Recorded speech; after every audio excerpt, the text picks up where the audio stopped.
Welcome back. For those of you just joining us, you might want to watch part 1 first. For the rest of you, let's see just how deep this rabbit hole goes. Our story continues in Silverwind, Nevada, a desert town that barely registers on a map.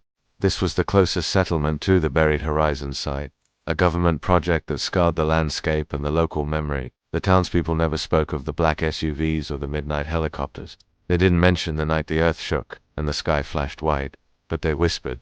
They whispered about shadows that danced in the wrong light, about livestock found hollowed out but untouched, and about families that vanished overnight. They called it the Desert Curse, but in hushed tones, they used another name, a name that had become a chilling legend, the wrong one. The terror began subtly, in reflections. A motel maid saw a tall, thin man with a blurred face standing behind her in a mirror, only to turn and find the room empty. A boy screamed when he saw a shape that was you and his ripple in the water of a horse trough, with hands that had too many joints reaching for him. It culminated in a gas station bathroom where a trucker dropped dead of a heart attack, found alone next to a shattered mirror that was warped inward, as if something had tried to pull itself through from the other side. The people of Silverwind learned to live without looking. They covered their windows with newspaper, removed bathroom mirrors, even painted over the ones in the diner. But it didn't matter, even if they stopped looking. The wrong one was still looking back. Deputy Maria Vasquez was a 6-year veteran of the county sheriff's office. She'd seen it all, or so she thought. One July night, she responded to a call about a stranded vehicle near the old government road. She found the car abandoned, engine still warm, the door hanging open. That's when she saw the footprints in the sand. Not one set, but dozens, overlapping, circling the car in a chaotic pattern. Then she heard it a whisper, carried on the desert wind. This never happened. Her flashlight flickered and died. The next morning, her cruiser was found on the side of the road, its windows smeared with crimson from the inside. Maria was in the driver's seat, her eyes wide with a terror no one could explain. The official report called it a wild animal attack. No one in Silverwind believed it. Eli Crenshaw was a 60-year-old rancher, as stubborn and weathered as the land he worked. He didn't believe in ghosts or curses. One morning, his wife found him missing from their bed. A search party found his body half a mile from the house, laid out in the sand. He had been flayed, his skin pinned to the ground with wooden stakes, his organs surgically removed. Scratched into the dirt beside him using what looked like a finger bone was a single, terrifying message: "You will not remember." The feds arrived the next day, silent and efficient. They took Eli's remains, sanitized the site, and left without a word. The neighbors later swore they'd seen a tall, solitary figure walking the ranch that night, a dark silhouette against the moonlight.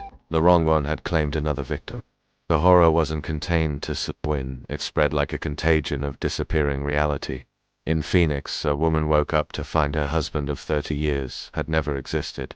His name was gone from photos, his clothes vanished from the closet, his face a fading dream.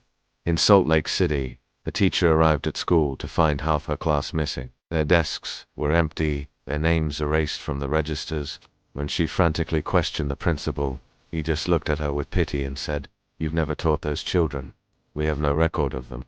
A late-night radio caller in Los Angeles, desperate for help, described a man in her mirror and whispers in her walls. Mid-sentence, the line went dead. The station tried to trace the call, but the number she called from had never existed. Across the country, the same whisper echoed, "This never happened." And the world, oblivious, dismissed it all as memory tricks, as the Mandela Effect. In a darkened apartment, Dr. Adrian Keller, one of the original Horizon scientists, recorded a final message. His voice was frail, his body failing, but his words were laced with pure terror.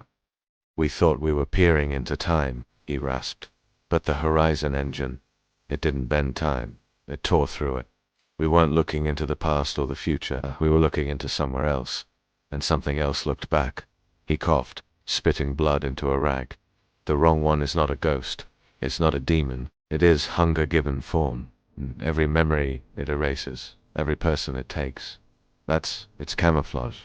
The Mandela Effect isn't a glitch in our minds. It's the sound of it, feeding."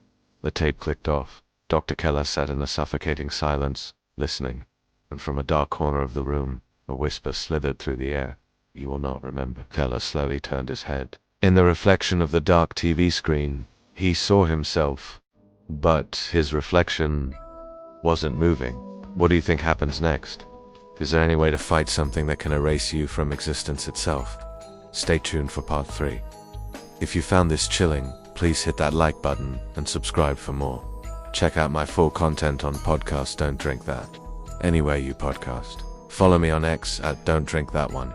Thanks for watching. Stay safe, and remember, don't drink that.